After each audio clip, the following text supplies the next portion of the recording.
Bonjour à toutes et à tous, bienvenue ici à Chambéry, à l'hôtel du département de la Savoie pour un nouveau numéro de Cela se passe en Savoie-Mont-Blanc, une émission, vous le savez, coproduite avec le Conseil Savoie-Mont-Blanc.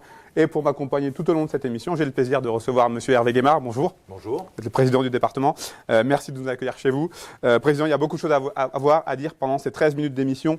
Et on commence évidemment avec la nouvelle que tout le monde de la montagne redoutait. Les remontées mécaniques ne rouvriront pas au 1er février et on s'achemine clairement vers une saison blanche ou noire, c'est selon. Votre réaction tout simplement? Trois mots, colère, mobilisation et rebond. Colère parce qu'il y a eu un défaut de concertation ces dernières semaines et nous avons pourtant depuis le mois de septembre travaillé beaucoup pour des protocoles sanitaires renforcés, mais le gouvernement est maître de la décision et il a pris ses responsabilités. Mobilisation pour aider tous les acteurs économiques, et on sait que ça va être compliqué. Il faut saluer d'ailleurs l'action de l'État qui a mis beaucoup de moyens pour aider les professionnels, ce qui n'est pas le cas par exemple en Italie, mais on sait bien qu'il y aura des trous dans la raquette. Donc notre rôle à nous, élus de terrain, c'est de faire remonter ce qui ne va pas et de trouver les solutions.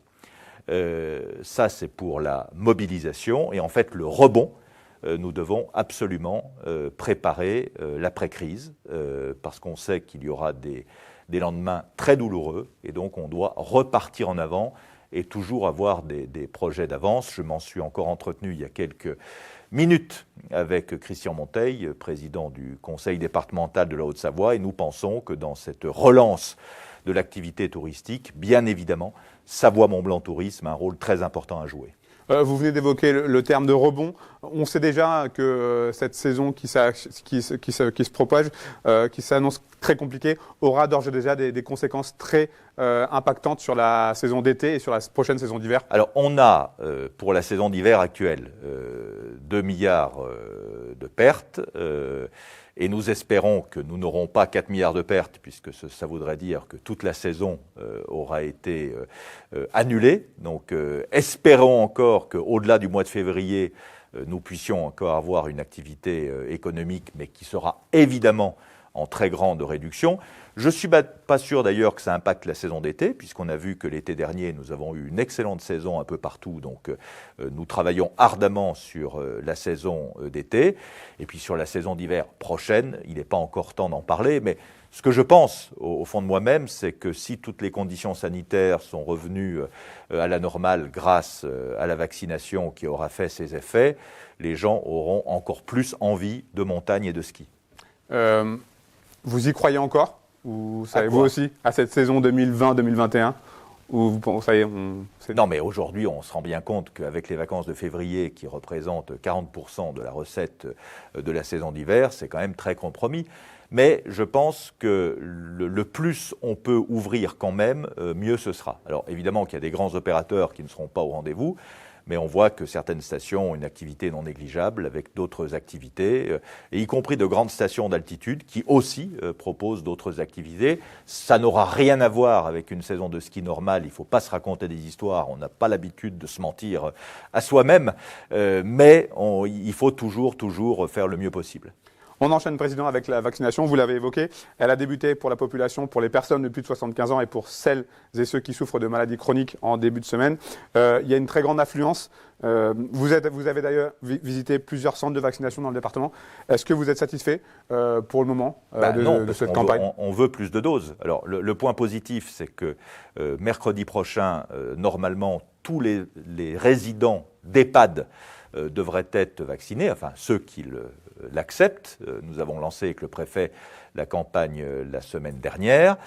Pour les résidences autonomie, c'est très peu, parce qu'on n'a pas encore assez de vaccins. On sait que pour les plus de 75 ans, il y a de gros embouteillages et de grosses listes d'attente par manque de vaccins. Bon, c'est l'État qui a la manœuvre. Nous, on aide, parce qu'on est là pour aider, mais on souhaiterait qu'évidemment les vaccins arrivent le plus rapidement possible. Et on vient d'ailleurs d'apprendre que la prise de rendez-vous est désormais suspendue en Savoie, car il n'y a plus de créneaux jusqu'au 14 février. Oui, comme dans beaucoup de départements. Et donc, on est tributaire des approvisionnements que gère l'État. Il y a un sentiment d'impuissance chez vous?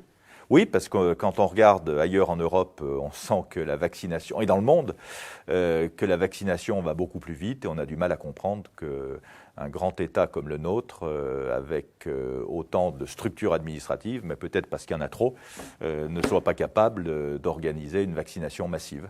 Ça vous inquiète pour la suite ?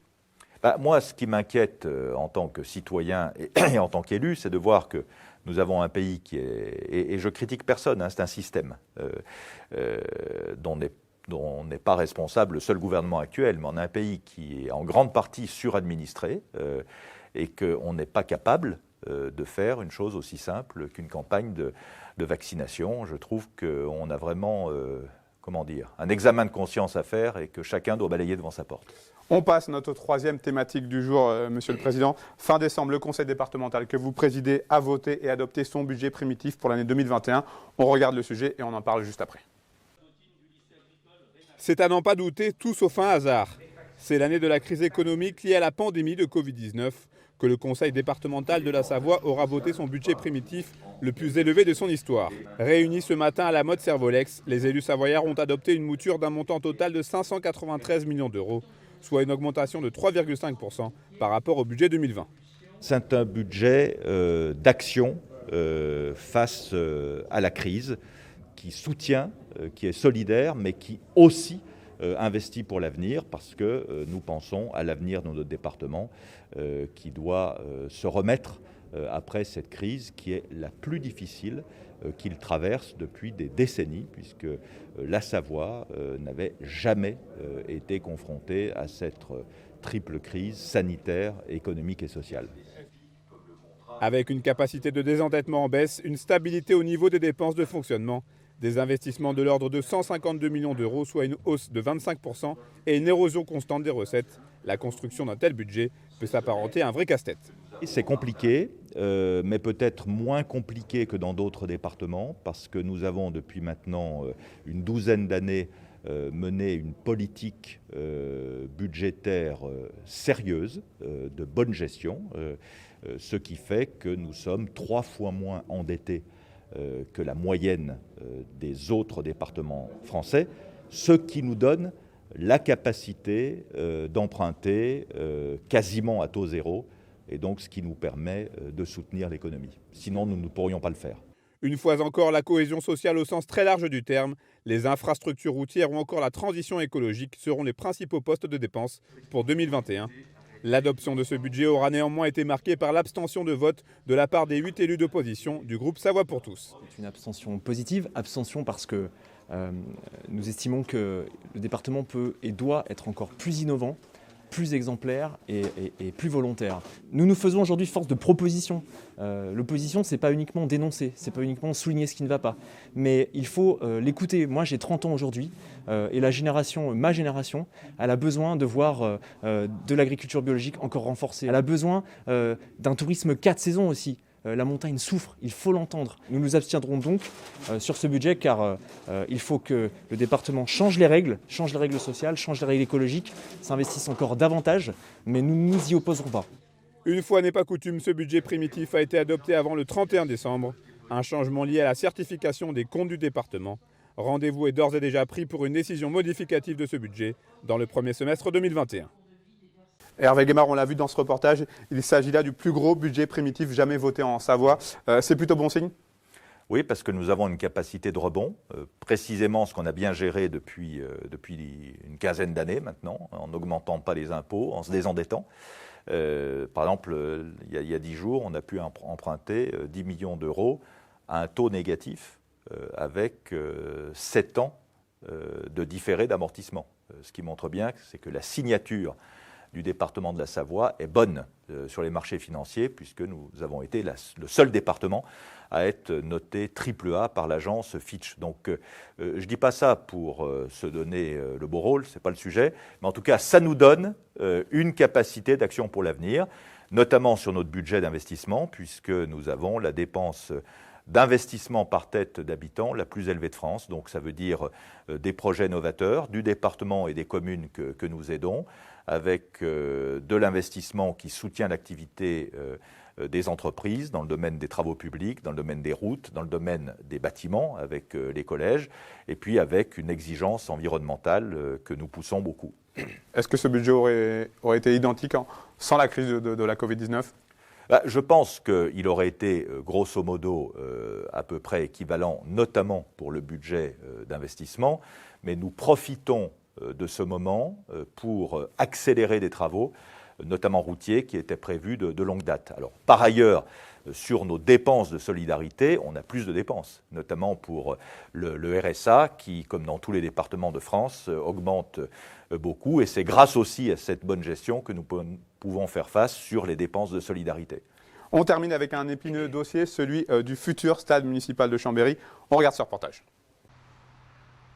11 mois après sa démolition, voilà à quoi ressemble le stade municipal de Chambéry. Une gigantesque friche coincée entre le centre aquatique flambant neuf et les pompes funèbres. Initié à l'époque par Michel Dantin et son équipe, le projet de futur stade a pris du retard, Covid-19 oblige, mais pas seulement. Force est de constater aujourd'hui que cet épineux dossier est loin de faire l'unanimité au sein même de la nouvelle majorité municipale qui est apparue bien divisée à ce sujet. Le début des travaux ayant été voté ce mercredi 16 décembre lors du dernier conseil municipal à bulletin secret. Contacté par nos soins, la mairie de Chambéry n'a pas souhaité répondre à notre sollicitation. Quoi qu'il en soit, ce lancement annoncé du chantier est une excellente nouvelle pour ceux qui soutenaient le projet. C'est tout d'abord une grande satisfaction de voir ce projet de nouveau stade à nouveau sur les rails, après 6 mois de tergiversation de la nouvelle majorité. C'est d'autant plus une satisfaction que c'est le stade de l'équipe de Michel Dantin qui va être construit.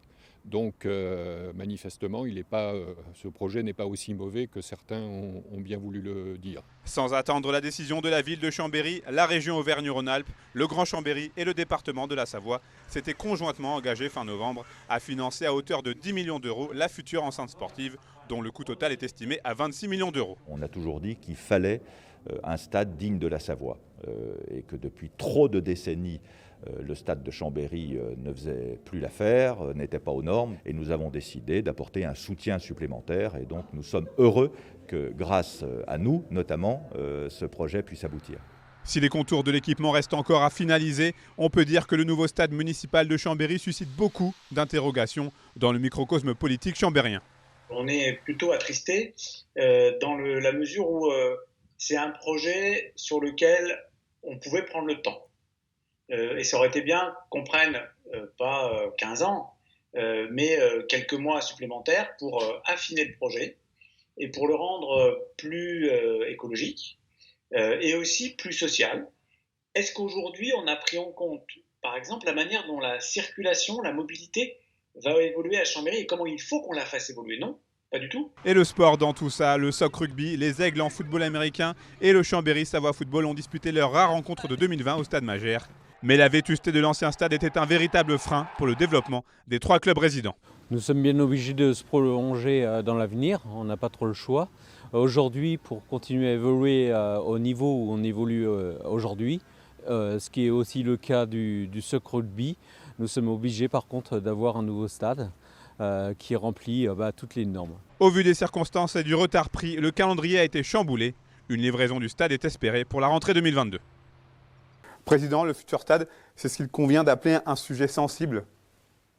Oui, c'est un sujet important puisque nous avons besoin d'avoir enfin un stade aux normes, à la fois pour les athlètes et pour les spectateurs que nous sommes à Chambéry. Il y a depuis trop de décennies, les investissements avaient été différés. L'ancienne municipalité avait lancé ce projet. La nouvelle municipalité, on le sait, est très divisée au sein des nouvelles équipes, et donc le département de la Savoie est heureux, d'ailleurs avec la région Auvergne-Rhône-Alpes, d'avoir pu permettre de solutionner ce dossier sur le plan budgétaire, parce que sinon le stade ne se serait pas fait. Voilà. Ça paraît quand même assez étonnant de se dire qu'une ville sportive comme Chambéry, préfecture du département de la Savoie, n'a pas de stade digne de ce nom en 2021. C'est assez étrange, mais il y a eu un sous-investissement chronique jusqu'au mandat de Michel Dantin. Donc Michel Dantin a eu le courage à la fois de lancer la piscine qui marche bien, qui est flambant neuve, et le projet du stade. Et la nouvelle municipalité a failli annuler ce projet, compte tenu des divisions dont je parlais. Et je trouve, je suis heureux que le département ait été un solutionneur de cette question. Merci beaucoup Hervé Guémard de m'avoir accompagné et d'avoir répondu à mes questions pendant cette émission. Prochain rendez-vous avec Cela se passe en Savoie-Mont-Blanc pour un numéro consacré à la Haute-Savoie. À très bientôt sur nos antennes.